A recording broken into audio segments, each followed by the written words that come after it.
Stop me if you've heard this before. Bitcoin broke another record.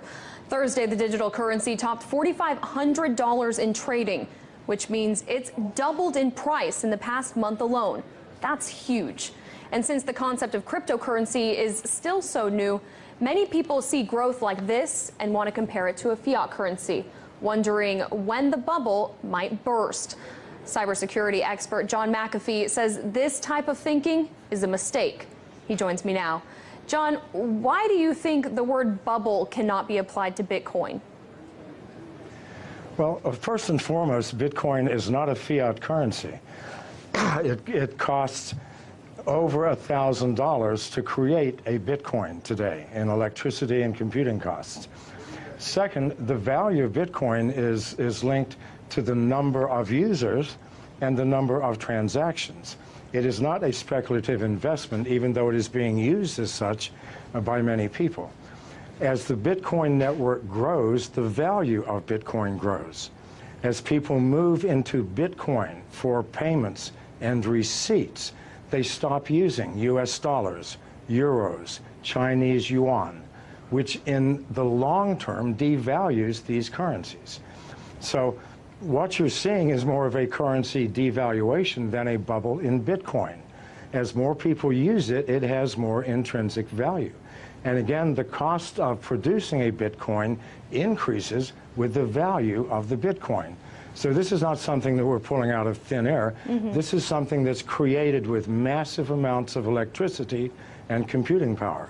Well, someone who disagrees with you on the term of bubble when it comes to Bitcoin is Mark Cuban. Back in June, he tweeted, "I think it's a bubble. I just don't know when or how much it corrects." When everyone is bragging about how easy they're making money, that equals a bubble. Now, when he tweeted that, Bitcoin dipped in price. So how can one person's random Twitter thread have that effect on the price? And what does it say about Bitcoin's stability?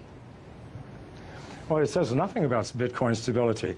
After it dropped $500, it's now at 44. So these temporary fluctuations are meaningless, created by speculators, people who do not understand the fundamental technology of the blockchain. Those who do know that in the long term, these fluctuations will make no difference. The more people who use Bitcoin, the more valuable it will become. This is the only metric we can use. Now, Bitcoin and blockchain go hand in hand, but blockchain's ability to track financial transactions in a way that is incorruptible, it gives it infinite amount of uses outside of the original purpose of using it for Bitcoin. Do you see blockchains overtaking certain aspects of the financial system as we know it now? It will take over all aspects. People think that Bitcoin or the blockchain is owned by someone, by a company or by a consortium. No, this is strictly a mathematical formula that nobody owns, that we are all participating in. And we use the blockchain for everything from fixing supply chain problems in corporations to verifying the authenticity of the sender and receiver in a financial transaction. It is the most powerful technology that the world has seen, I believe, since the invention of agriculture. Now, John, we've showed our viewers Bitcoin's rise just in the past month, and we can show it to them again if it's up there. But on July 17th, 1 month ago, you tweeted that Bitcoin's low of 1,800 yesterday simply could not be maintained. In the long term, Bitcoin moves above 500,000 within 3 years. Bet, you ask? So I ask you, John, do you stand by your statement? Well, keep in mind, as Bitcoin grows and grows in value, other currencies, national currencies, are going to decline. So the advantage to using Bitcoin, the advantages are huge. If I do a wire transfer, it'll take me 24 hours. If I do a Bitcoin transfer, it takes me 30 seconds. It is instantaneous.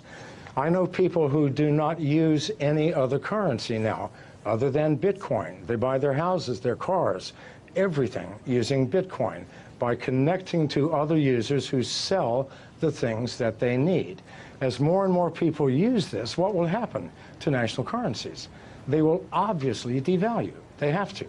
So that 500,000 includes a massive devaluation in the US dollar. which absolutely has to come if Bitcoin continues to grow at its current rate. Well, it's certainly a community effort, and the Bitcoin community and for other cryptocurrencies, it's only growing. John McAfee, founder of McAfee Incorporated, thank you so much for your thoughts today.